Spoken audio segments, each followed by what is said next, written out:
É isso que o Senhor quer falar com a igreja. E eu confesso que não é fácil, então eu vou tentar pregar de um jeito que eu nunca preguei. Tentar expor aquilo que Deus quer falar de uma forma que eu nunca expus, para que vocês entendam como é profundo o Evangelho, como é profundo o reino de Deus. E esse texto é um texto que mexe comigo. É um texto que me faz repensar todas as vezes em não ter atitudes que eu possa infligir à noiva do Senhor. Que a noiva, ela é imaculada, ela não pode ser tocada, ela não pode ser violada. Então eu queria que você abrisse seu coração para que você pudesse entender o que Deus quer falar nessa noite. Amém, igreja? Gênesis 38, verso número 1 diz assim: por essa época Judá deixou seus irmãos e passou a viver na casa de um homem de Adulão, chamado Irá.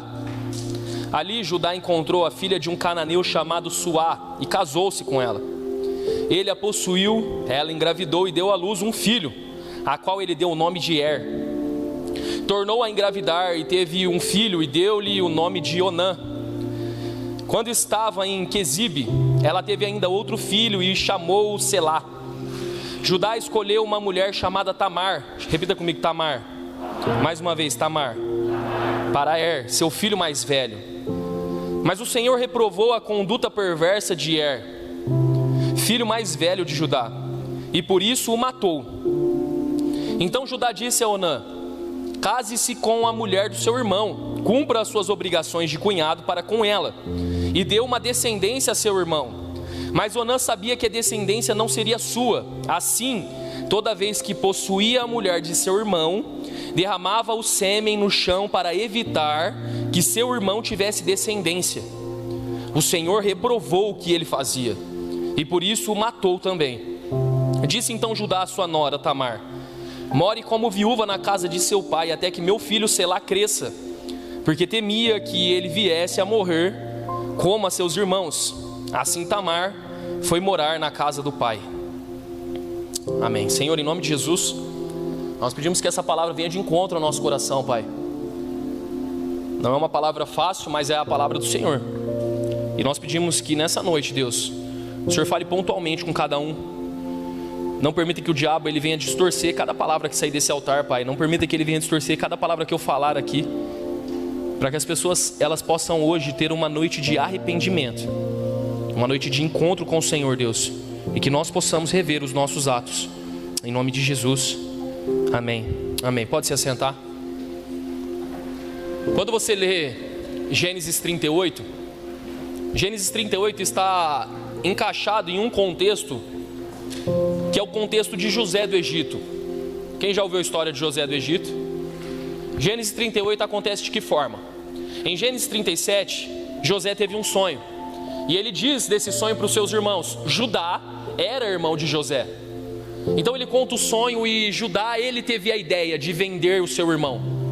Judá disse: vamos vender ele. E ali José é vendido, levado para o Egito. E aí quando você lê Gênesis 37, você vai para o 38, muda-se totalmente a história. Do nada começa a contar a história de Judá. Começa a falar sobre o que ele fez.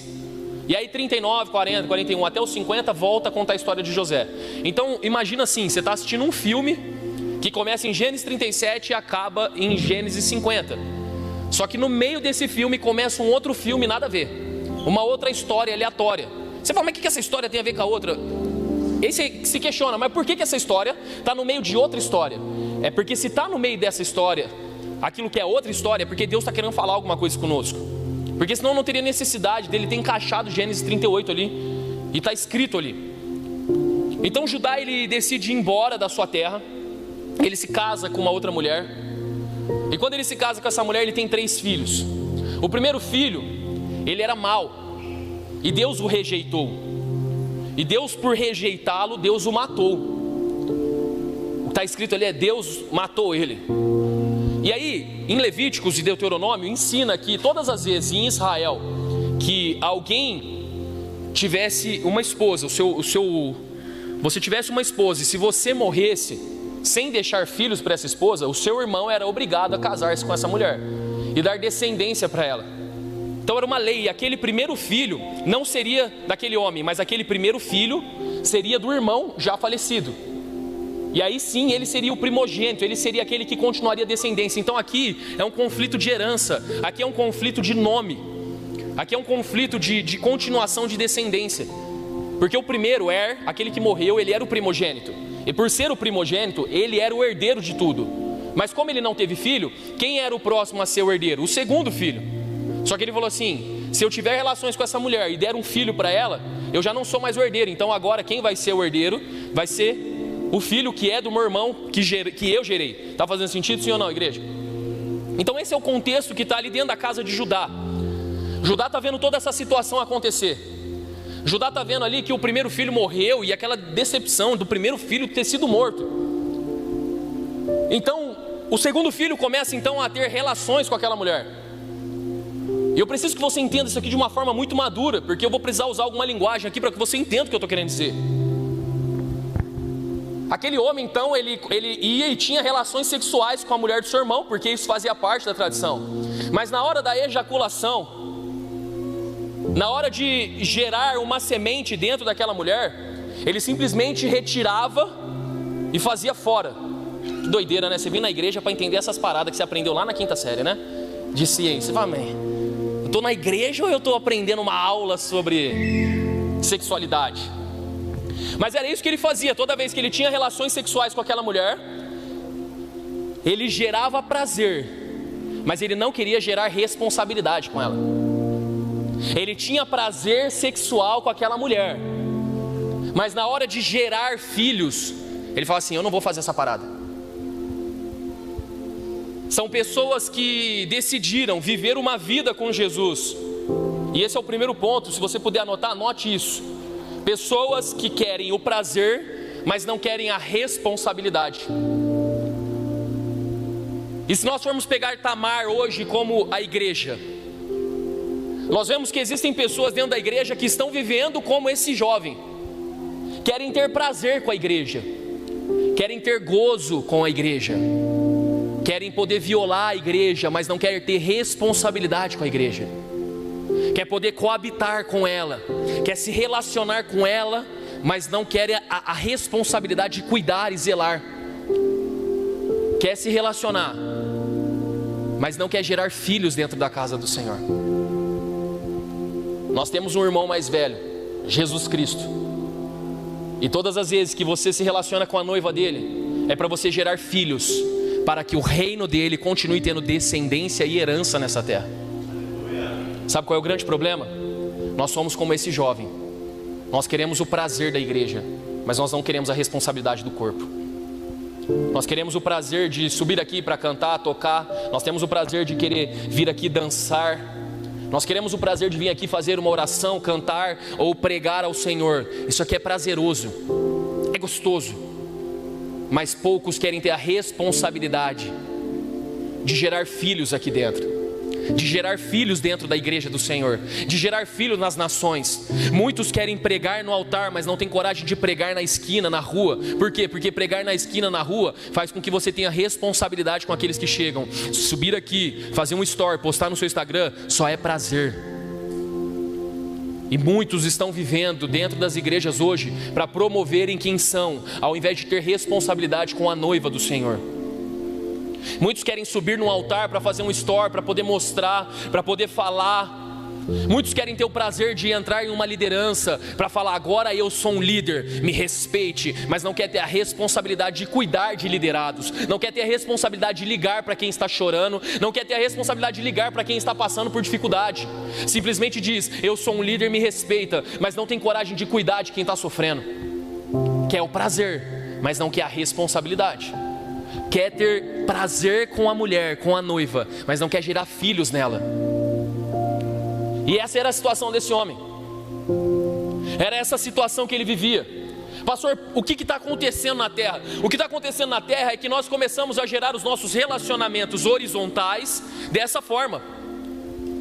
As pessoas dentro da igreja, elas começaram a se relacionar com os outros por aquilo que elas têm. Então, se eu sei que a Lara, ela está com uma grande quantidade de dinheiro e ela vai estar pagando um churrasco, eu vou fazer de tudo para me aproximar dela, coisas que eu não fazia antes, porque eu não queria ter responsabilidade e intimidade com ela, mas agora que eu sei que ela está bem, eu vou me aproximar dela. Por quê? Porque eu quero ter o prazer de estar ali. A igreja tem vivido isso. Eu sei que um fulano tem um carro legal, eu sei que a pessoa tem uma casa legal, então eu preciso me aproximar dessa pessoa. E nós vivemos assim nos nossos relacionamentos interpessoais. Nós estamos vivendo assim. Você vê isso nas redes sociais. Você faz de tudo para poder tirar uma foto com alguém, porque você quer uma associação de imagem. Então, quando eu associo a minha imagem com a imagem daquela pessoa, dá-se a entender que eu e aquela pessoa somos amigos. Realmente, você quer ter associação, você quer ter prazer, mas você não quer ter a responsabilidade de ter começado junto com aquela pessoa quando ela começou. Você só quer usufruir daquilo que ela conquistou. Você se importa de querer sair e estar com os melhores, mas não se importa de estar com os filhos, aqueles que estão perdidos, aqueles que estão feridos. Você se preocupa em convidar pessoas para estar na sua casa por aquilo que elas podem te dar, por aquilo que elas podem te oferecer. Relacionamentos que são interesseiros, sendo que existem pessoas dentro da igreja que não pode te oferecer nada, mas ela pode gerar filhos com você, ela pode gerar responsabilidade, ela pode acreditar em você, só que você sempre busca aqueles que aparentemente têm mais. Aqueles que aparentemente podem casar com a minha vida. Quando você entra dentro de uma empresa e você é um novo funcionário, você sempre vai procurar aquele que mais se destaca. Por quê? Porque nós somos interesseiros. Os nossos relacionamentos interpessoais, eles acontecem assim. Queremos o prazer, mas não queremos a responsabilidade. Eu vou dar um exemplo aqui, e esse exemplo é um exemplo que eu já estou querendo dar há algum tempo, e eu preciso falar isso como pastor dessa igreja. E não é como uma bronca, mas é como um conselho para você. Existem algumas pessoas da igreja que têm carro, principalmente isso acontece nos jovens. E olha o que acontece, muitas dessas pessoas que têm carro, na hora que acaba o culto, essas pessoas começam a falar: eu vou com fulano, eu vou com ciclano, eu vou com Beltrano, e todo mundo vai entrando para dentro desses carros. Onde a gente vai? A gente vai comer um lanche em tal lugar. E as pessoas entram no carro para comer um lanche em tal lugar. Só que quando chega nesse lugar para comer um lanche, aqueles que foram de carona pegam um lanche de 30, 40, 50 reais para comer. Mas aquele que estava dirigindo o seu próprio carro, ele teve que abastecer 50 reais do seu carro. Então para ele teve que pedir uma batata, porque ele não tem condições de sustentar ele e o carro. Mas aqueles que foram no carro, eles só queriam o prazer de estar no carro, mas não quer a responsabilidade de ajudar quem está no carro. Quem está entendendo o que eu estou falando, diga amém. Está fazendo sentido, sim ou não, igreja? Simplesmente nós olhamos para as pessoas, nós não cumprimentamos elas, nós não olhamos para elas, nós não nos relacionamos com elas por quem elas são. Mas é tudo uma troca. E isso começou a invadir as igrejas agora. É tudo por troca. O mundo ele é assim. O mundo é um sistema de troca. A igreja não deveria ser assim, mas está se tornando assim. Então você não pergunta se aquela pessoa está precisando de ajuda para colocar gasolina. Você não pergunta se aquela pessoa está precisando de ajuda para fazer qualquer outra coisa. Você só está se importando consigo mesmo, se você vai comer o seu lanche gostoso. E as pessoas do seu lado não importa. Não importa o que está acontecendo, pastor. Eu estou bem, é o meu prazer, é a minha satisfação. Mas existem pessoas que não estão tendo mais esse prazer. Por quê? Porque não está sabendo dividir o peso junto. E o problema é que os donos do carro não sabem falar também. Sim ou não, donos do carro?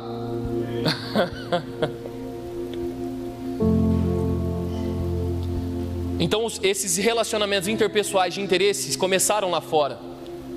E aí o que aconteceu? Eles começaram a invadir aqui dentro. Só que aí existe um grande problema agora. O problema é que você está achando que agora esses relacionamentos que começaram lá fora e invadiram aqui dentro, eles também acontecem de baixo para cima. E você acha que Deus tem que fazer as suas vontades, mesmo que você não tenha responsabilidades com Ele. Então agora você olha para Deus e diz: porque Deus é amor, porque Deus ele tem que fazer algo na minha vida, porque Deus ele tem essa obrigação de fazer algo na minha vida. Por que ele tem obrigação? Porque eu entreguei tudo que eu sou na presença dele, porque eu faço a boa obra, eu entrego meu dízimo na casa do Senhor, então ele tem que fazer por mim. Deixa eu te falar uma coisa: se hoje Jesus olhar para a terra e falar assim: eu não derramo mais uma gota de milagre sobre a terra, eu não derramo mais nada, mesmo se ele disser isso, tudo o que ele já fez por nós, que foi Cristo Jesus na cruz, já é o suficiente, não precisamos de mais nada, nós temos a salvação. Nós temos Cristo, que foi moído no madeiro, por causa do meu e do seu pecado. Então nós começamos agora a dar esse jeito com Deus.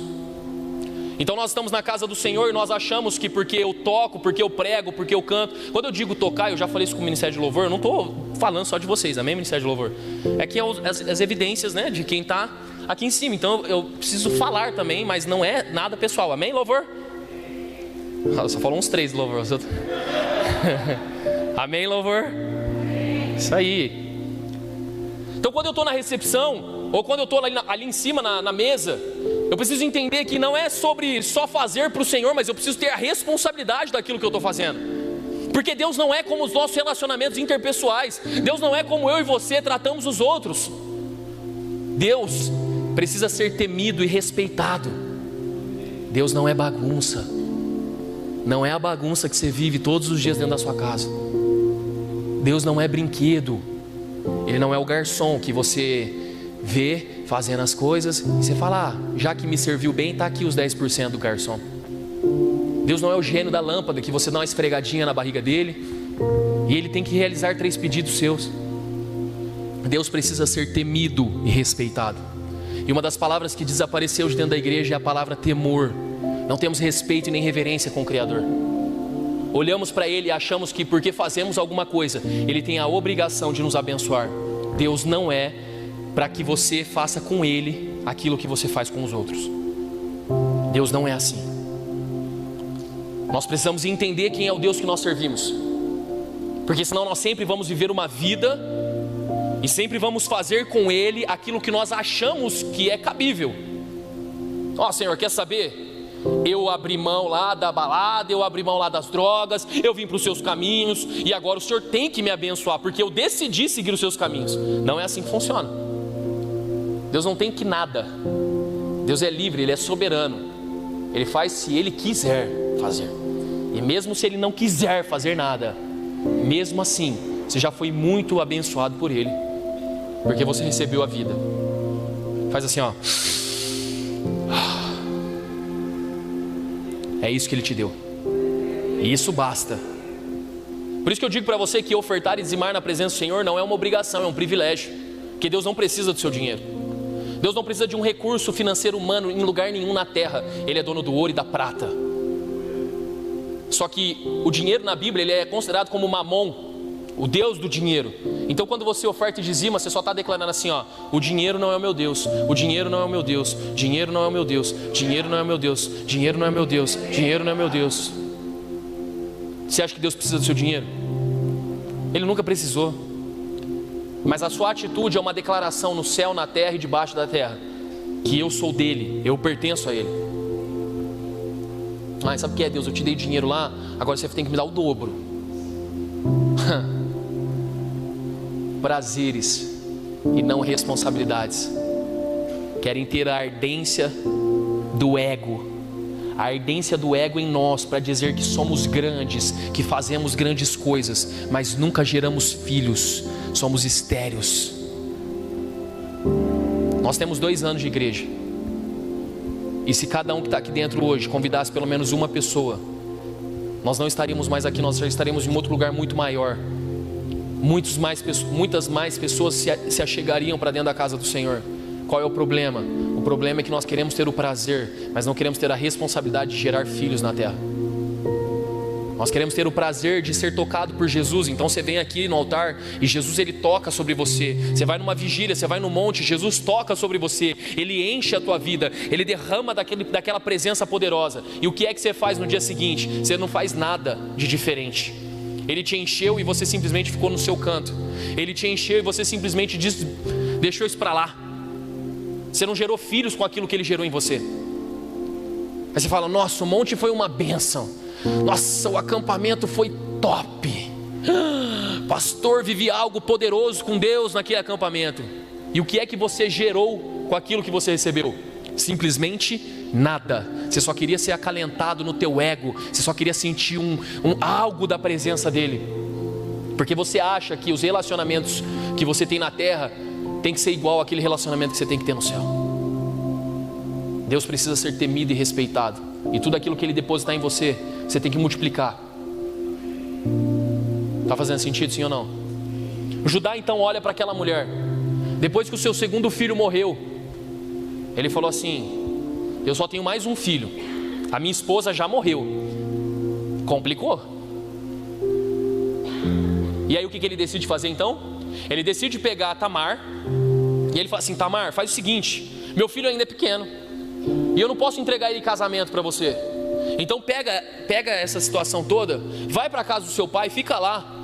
E quando o meu filho crescer e ele já tiver idade para casar, eu entrego ele para você. E a Bíblia diz: porque Judá temia que o seu outro filho morresse. Sabe por que Judá temia que o seu outro filho morresse? Porque o olhar de Judá era que seus filhos eram inocentes e Tamar era errada. Então era um olhar de misericórdia para mim, justiça para o outro. Era um olhar de: tudo que está acontecendo na minha casa é culpa dessa mulher, porque essa mulher entrou aqui, essa mulher entrou na minha vida, e por ela ter entrado e feito parte daqui, ela desgraçou, ela destruiu a minha casa. A culpa é de Tamar. Tamar, dá uma sumida, vai para a casa do seu pai. Quando meu filho crescer, eu te entrego ele.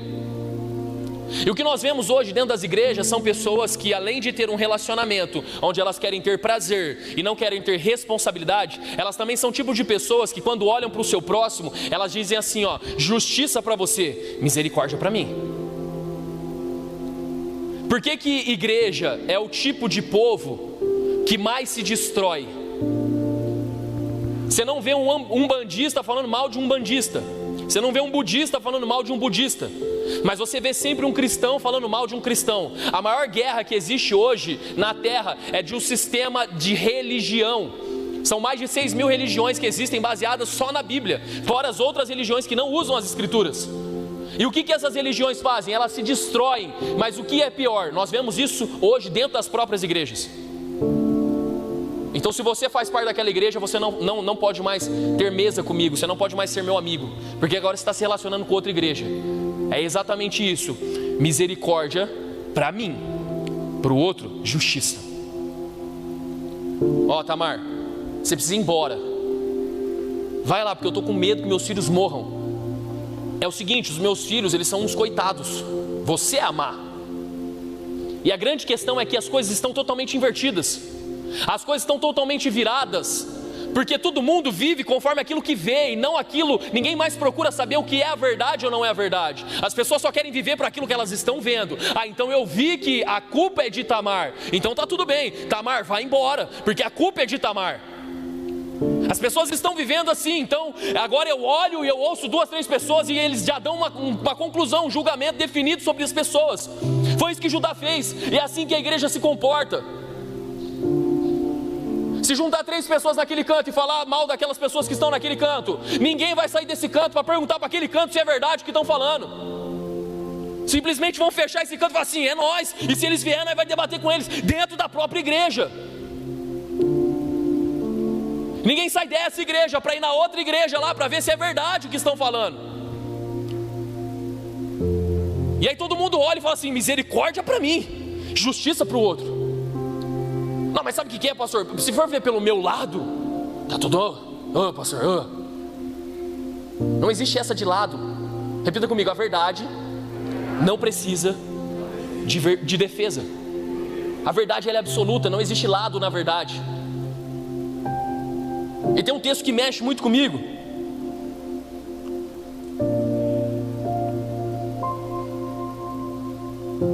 Abra comigo lá em 2 Samuel capítulo 12, verso número 4 ao verso número 7.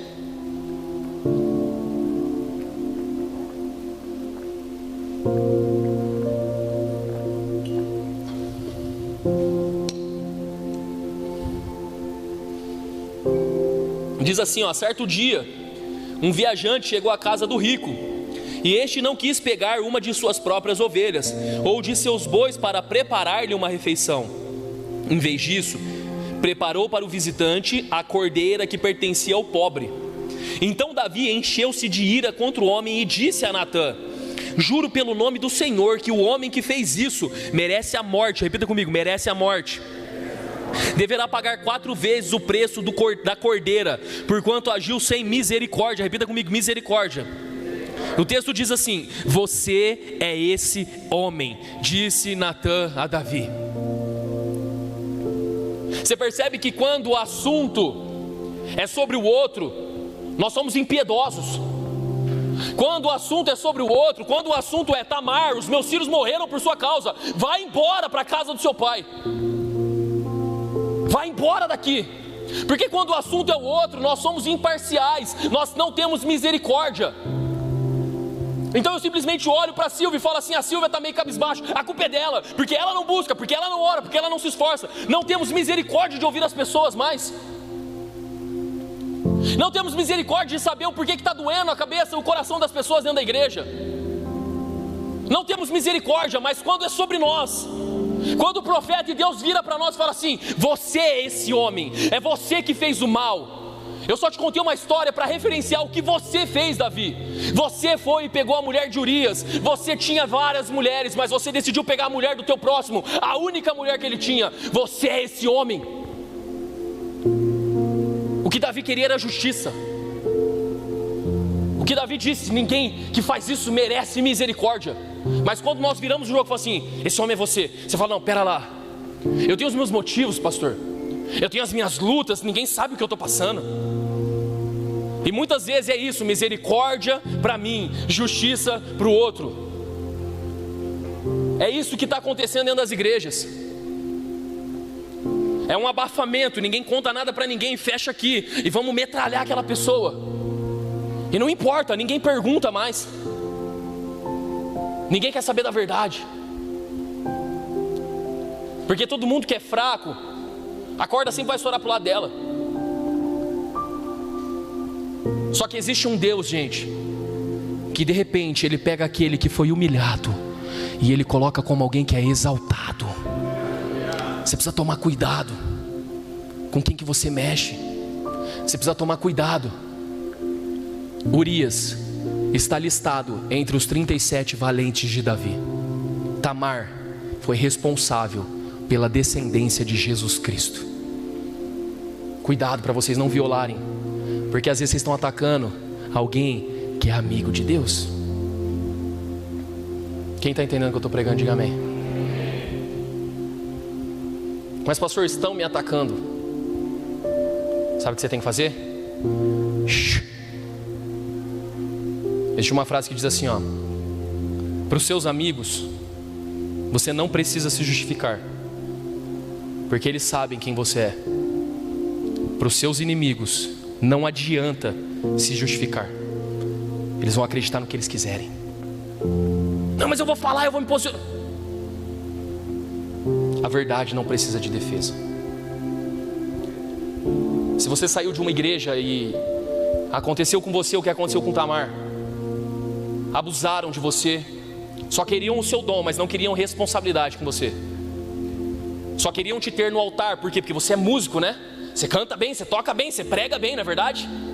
Então a gente precisa colocar esse cara aqui. Mas quando veio a dor, quando veio a dificuldade, ó, a gente não tem responsabilidade com você. Por tudo que é mais sagrado, eu não quero ter que bater na noiva do Senhor. Mas existem alguns lugares que não dá para se chamar de noiva.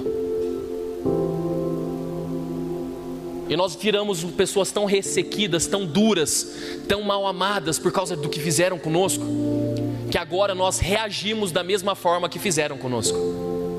Você percebeu isso? Que aquilo que te feriu é hoje o que você usa para ferir as pessoas. Aquilo que fizeram com você na sua antiga igreja, ou no seu antigo trabalho, ou nos seus antigos namoros ou relacionamentos, aquilo que aconteceu lá atrás é a mesma coisa que você usa hoje para atacar as outras pessoas. Misericórdia para mim, justiça para o outro. Só que agora você se tornou alguém justiceiro demais. E Deus está falando com você nessa noite. Deus está falando com você nessa noite, que está na hora de você entender que Deus, ele precisa ser temido e respeitado. Deus, ele não é bagunça. O reino não é feito de qualquer jeito. Ah, pastor, mas a igreja tal fez isso comigo. Ah, fulano de tal fez isso comigo. Isso não é o reino é diferente. Olha que interessante, João capítulo 6. Quando você pega para ler João capítulo 6 inteiro, é um texto que me choca demais, porque é o texto onde Jesus multiplicou os pães e os peixes. Quando Jesus multiplica os pães e os peixes, sabe o que acontece? A galera decide proclamá-lo rei à força. Jesus, nós precisamos te proclamar rei, nós precisamos colocar você como rei sobre a terra, porque se Jesus for o nosso rei, se nós formos para a guerra, não faltará pão, porque ele multiplica o pão. Se Jesus for o nosso rei, se alguém cortar o meu braço, ele faz um outro braço. Ele colocou uma orelha no lugar, ele pode colocar um outro braço no lugar. Ter Jesus em meio às guerras, para o povo de Israel, seria a melhor coisa do mundo. Só que aí Jesus, ele começa a pregar o evangelho para essa galera e fala assim: vocês vieram atrás de um pão, só que esse pão é perecível, mas existe um pão, que é o pão da vida. Eu sou o pão da vida, eu sou o pão vivo que desceu do céu. Aí o que os caras começam a falar para ele: Marcelão, é mesmo? Então nos dá um sinal, mostra para nós. Se você está falando que você é o Filho de Deus, mostra para nós. E aí João capítulo 6 começa uma grande discussão teológica. Ah, mas você está achando que é maior que Abraão? Antes de Abraão ser, eu sou. Antes de Abraão nascer, eu sou. E aí começa um debate. Por quê? Porque a galera queria o prazer, mas não queria a responsabilidade de andar com Jesus. O texto encerra onde Jesus diz assim, ó: quem não beber do meu sangue, quem não comer do meu corpo, esse não terá vida, não é digno de mim. Sabe como o texto termina? Dura são essas palavras, quem poderá suportá-las? E a Bíblia diz que os discípulos começaram a ir embora. Jesus vira para os 12 e diz assim: vocês não vão também? Aí Pedro se levanta e diz: para onde eu irei, se só tu tens as palavras de vida eterna? Mesmo que sejam duras, eu quero ter responsabilidade contigo. Mesmo que pareça que às vezes eu estou sendo injustiçado, o Deus que vê tudo, Ele vai cuidar de mim. Parece que você deletou da tua Bíblia, né? Os humilhados serão exaltados, né? Parece que você deletou alguns versículos da sua Bíblia, porque agora a Bíblia é digital, então você acha que pode apagar alguma coisa dela. Você acha que Deus é como você, que manda uma mensagem no WhatsApp e depois apaga. Você manda mensagem, a pessoa não viu, aí você apaga a mensagem. Você acha que Deus é assim, Ele manda a palavra. Aí se você não está cumprindo, Ele apaga a palavra então. Você precisa entender que o nosso Deus não é como nós. O nosso Deus, Ele não quer usar pessoas para o seu bem prazer. Deus não precisa de nós, igreja. Você entende isso? Deus não precisa de nada seu. Você não tem nada nessa terra que possa contribuir com algo no céu. Nós não somos nada. A Bíblia diz assim, ó: porque a sua justiça é como trapo de imundícia. Você sabe o que é um trapo de imundícia? No Velho Testamento a Bíblia diz que quando as mulheres menstruavam, elas colocavam um trapo, um pano sobre elas. Não existia absorvente com aba ou sem aba. Isso aí eu entendo, pode ficar tranquilo. Não existia essa parada. Elas colocavam um pano, e esse pano sangrava. E aquele pano, quem tocasse naquele pano se tornaria imundo. Quem sentasse na cama que aquela mulher sentou se tornaria imunda. Sabe o que Jesus está falando? O bem que você faz dentro da igreja, as coisas que você canta, toca, prega ou faz. Sabe o que Ele está falando para mim? Você acha que por ser pastor está pregando aí? O que você está fazendo, para mim, é só trapo de imundícia, é como menstruação de mulher. Não serve de nada. Você está achando que isso é alguma coisa?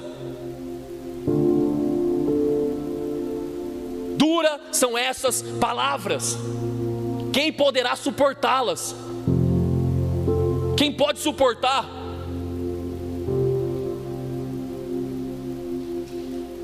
O terceiro ponto dessa mensagem é o ponto que mexe muito comigo. A Bíblia diz que mais à frente, Selá, que era o último filho, o terceiro filho, lembra do terceiro filho? Ele cresceu. Selá cresceu. E ele já poderia ser dado como esposo para Tamar. Sabe o que Judá fez? Judá ficou quieto. Eu não vou dar meu filho para essa mulher. Se eu der meu filho para essa mulher, ela vai matar meu último filho. A minha esposa já morreu, ela vai matar o meu último filho, e eu não vou ter descendência. Eu não vou dar meu filho para essa mulher não. Tamar, quando estava na casa do seu pai com roupa de viúva, quando ela soube do que aconteceu, ela ficou muito chateada. Ela se sentiu abandonada, ela se sentiu largada. E aí quando ela soube que o seu sogro Judá estaria passando pela cidade dela, ela foi e se vestiu de prostituta e parou na porta da cidade. Quando Judá passou, Judá teve relações com ela. Judá coabitou com aquela mulher, falou assim: deite-se comigo. Aí ela falou assim: o que você vai me dar se eu me deitar com você? Ele falou assim: mandarei um cabrito pelo meu servo, para que um cabrito venha até você. Eu vou mandar. Ela falou assim: qual é a prova que você vai mandar? Ele falou: me pede o que você quiser. Ela falou assim: eu quero o seu selo, eu quero o seu cordão, eu quero o seu cajado. Repita comigo: selo, cordão e cajado. Ele entrega isso para ela e tem relações com ela. Passado 3 meses, chega a notícia na casa de Judá: Tamar, sua nora, adulterou. Ela teve relações sexuais com alguém e ela está grávida. Sabe o que Judá falou? Justiça para ela. Manda trazer ela para fora da cidade e apedrejem-na até a morte, porque ela fez algo abominável em Israel. Ela pecou contra o Senhor, porque ela não esperou o meu filho. Olha as ideias do cara. Quando Tamar chega diante do povo para ser apedrejada, ela fala assim: antes que me apedrejem, eu tenho algo a dizer.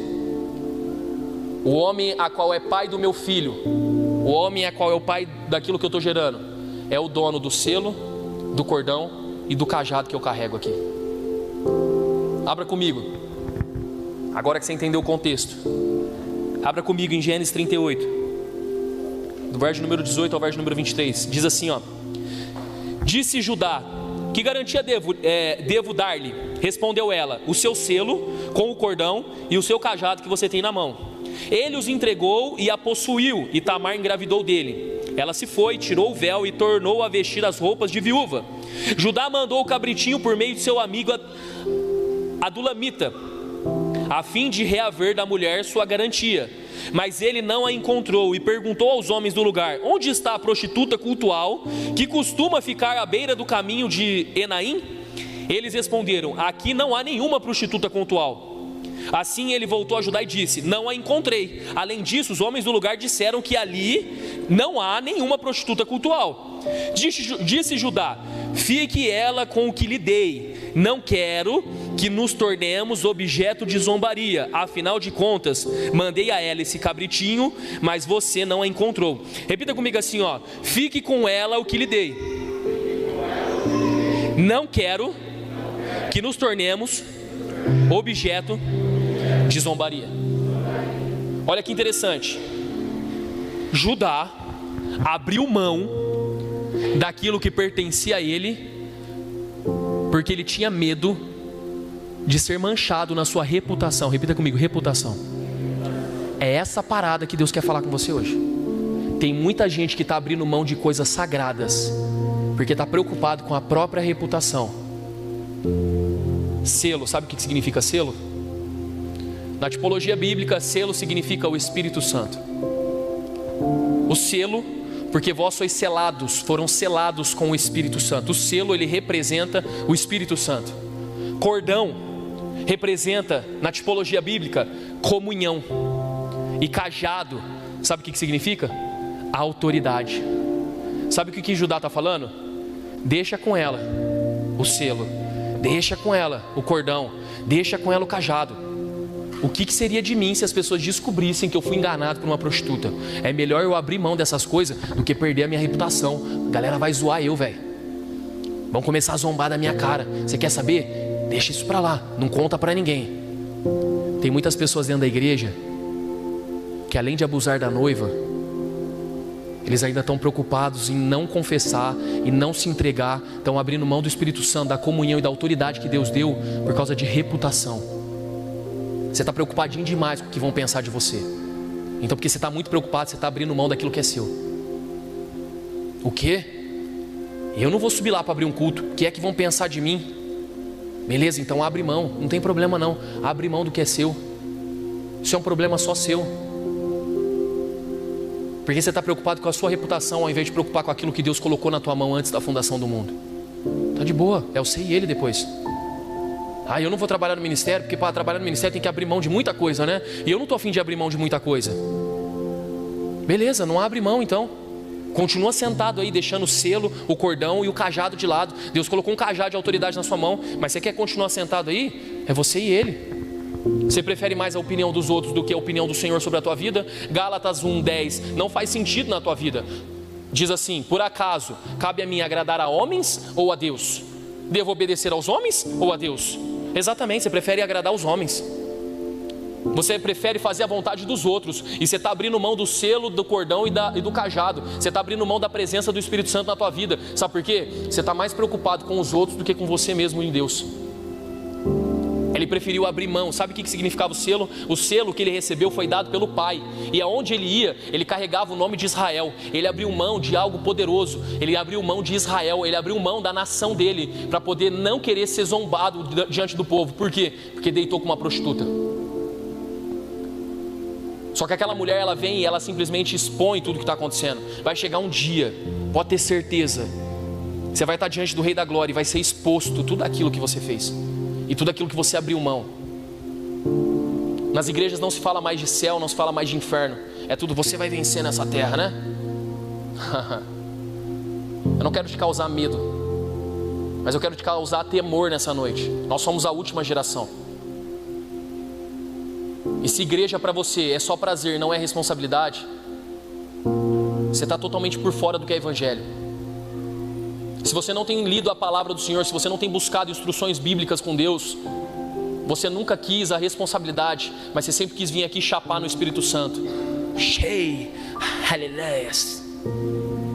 As coisas que mais me deixam doido em vigília é: Deus, pastor, Deus não falou comigo, eu não senti nada. Você quer sentir alguma coisa? No final nós levamos você ali, você coloca o dedo na tomada, você vai sentir alguma coisa. Evangelho nunca foi sobre sentir. Evangelho é sobre reagir àquilo que Deus fez em mim. O que adianta Deus te encher? Qual é o sentido de Deus encher você hoje?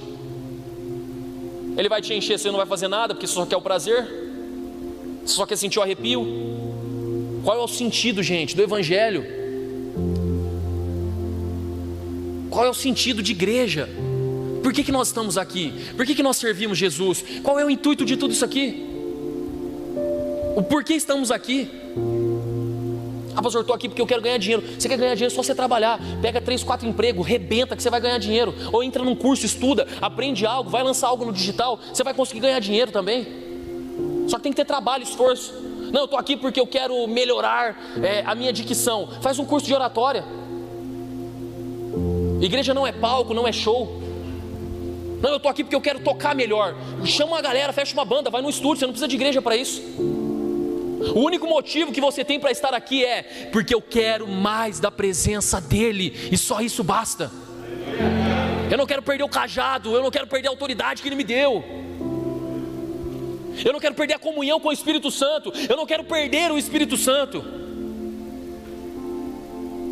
Só que tem muitas pessoas que só querem o prazer, só querem o pão, mas não querem o pão da vida. Só querem se alimentar, mas não querem comer de Jesus. Não querem beber de Jesus. Não querem ser um com Ele, ser um inteiro com Ele. Você e Ele conectados, a ponto dele falar assim para você: faça isso. Você fala: mas eu não quero. Você vai fazer.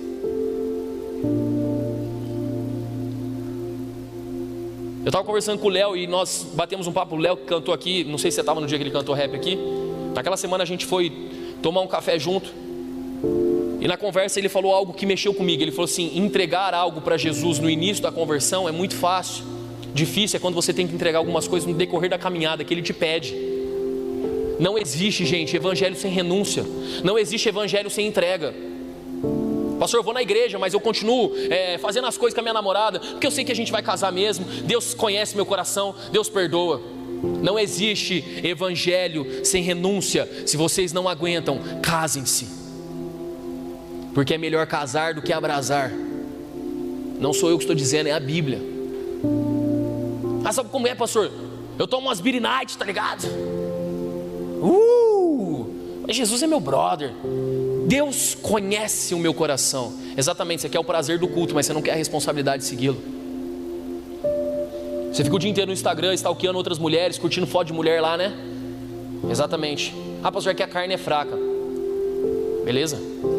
Você quer o prazer, né? Você quer vir aqui, você quer que Deus toque em você no altar. Demorou. Mas você não quer a responsabilidade. Mas se alguém cai do seu lado, você é justiceiro, né? Você é impiedoso. Você bate com força. Você é justiceiro. Nada de misericórdia. Mas se é com você, Deus entende, Deus conhece a intenção do meu coração. E quando você peca, você fala assim, ó, acoberta tudo, deixa tudo escondido. Mas e a sua autoridade, o Espírito Santo e a comunhão? E eu não vou confessar nada disso. Se deixa isso pra lá, velho. Quem está entendendo o que eu estou pregando aqui? O último texto nós vamos orar. 1 Samuel capítulo 2, de verso número 22 ao verso número 24.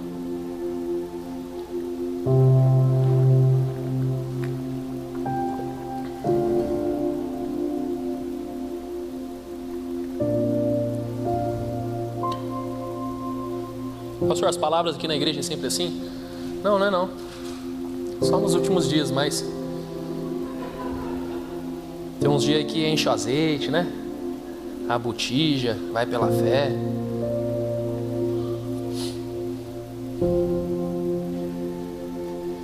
Primeiro Samuel capítulo 2, verso número 22 ao 24 diz assim, ó: Eli, já bem idoso, ficou sabendo de tudo o que seus filhos faziam a todo Israel, e que eles se deitavam com as mulheres que serviam junto à entrada da tenda do encontro.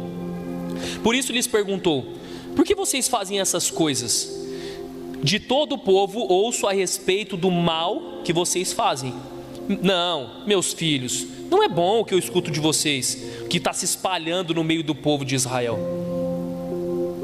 Eli, ele era o líder sacerdotal dessa época. Ele tinha 2 filhos, que esses 2 filhos cuidavam do templo, cuidavam das ofertas que iam para o templo. Sabe o que esses 2 filhos faziam? Na hora que eles estavam no templo, eles pegavam as mulheres, levavam para dentro do templo, tinham relações sexuais com as mulheres.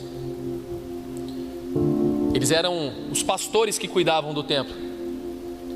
E não só isso, toda a oferta que entrava no templo, eles pegavam a melhor parte da oferta.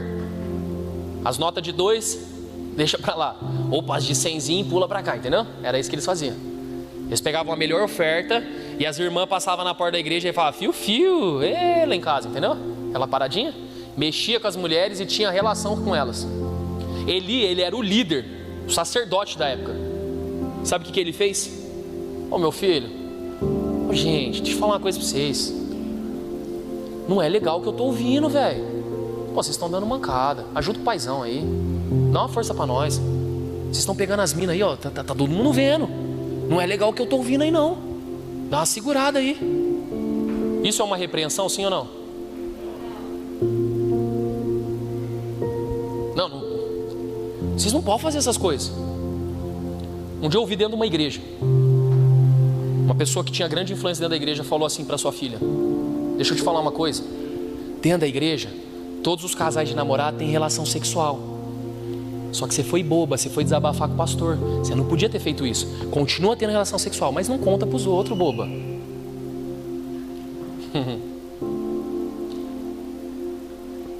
Porque é assim que as pessoas querem fazer. Elas estão mais preocupadas com a reputação do que com a autoridade, com o selo e com a presença do Senhor. Você pode pecar, você não pode falar, velho. Você pode pecar, mas os outros não podem saber. Você tem que fazer as coisas direito. É burro, não sabe nem pecar. Você não sabe que quando você curte a foto de alguém, aí a pessoa entra no seu Instagram, ela vê as últimas curtidas? Como é que você não sabe disso, velho? Você é burro. Você pode curtir, você só não pode deixar lá para os outros ver. É isso que ele está falando aqui. Meus filhos, tá todo mundo vendo, velho. Ó, ajuda o pai. 1 Samuel capítulo 4, verso de número 17, verso de número 18. O mensageiro respondeu: Israel fugiu dos filisteus, e houve uma grande matança entre os soldados. Também os seus 2 filhos, Ofni e Finéias, estão mortos. Repita comigo: estão mortos. Mais uma vez, estão mortos. E a arca de Deus foi tomada. Quando ele mencionou a arca de Deus, ele caiu da cadeira para trás. Repita comigo: caiu da cadeira. Ao lado do portão, quebrou o pescoço. Repita comigo: quebrou o pescoço. E morreu, pois era velho e pesado. Ele liderou Israel durante 40 anos. 2 versículos aqui que você precisa se atentar. O primeiro: ele caiu da cadeira. Ele caiu da cadeira a qual ele governava. Ele caiu da cadeira que era o trono dele em Israel. Sabe o que significa cair na cadeira? É perder o governo, é perder a autoridade. Ele caiu da cadeira. Ele caiu da posição dele. Ele perdeu a autoridade. É isso que está falando o texto. Segunda coisa, ele quebrou o pescoço. Sabe o que o pescoço significa na Bíblia? Pescoço significa conexão do corpo com a cabeça. Conexão do corpo com a cabeça. A Bíblia diz, vós sois o corpo e Cristo é o... Quando você quebra o pescoço, você perde a conexão com Deus. Sabe o que a Bíblia está dizendo? Porque ele foi omisso, porque ele não se posicionou, ele perdeu o governo, ele perdeu toda a autoridade e ele perdeu a comunhão com o Pai. Acabou. Tem coisas que nós precisamos nos posicionar. Ah, pastor, mas é meu melhor amigo. Você sabe que o seu melhor amigo está fazendo coisa errada dentro da igreja. Você sabe que esse casalzinho de namorado está fazendo coisa que não deve. Ah, mas eu não vou falar nada, né? O que eu tenho a ver com isso? Tá de boa? Só toma cuidado para você não perder a conexão com a cabeça. Porque quando Pôncio Pilatos lavou as suas mãos, ele estava dizendo assim, ó, eu não tenho nada a ver com essa parada. É? Então tá bom. Toma cuidado para você não ser um líder omisso, porque senão você vai perder aquilo que Deus colocou na tua mão. Toma cuidado para você não ser um amigo omisso, porque senão você vai perder a autoridade e conexão com a cabeça que é Cristo. Se coloca de pé em nome de Jesus.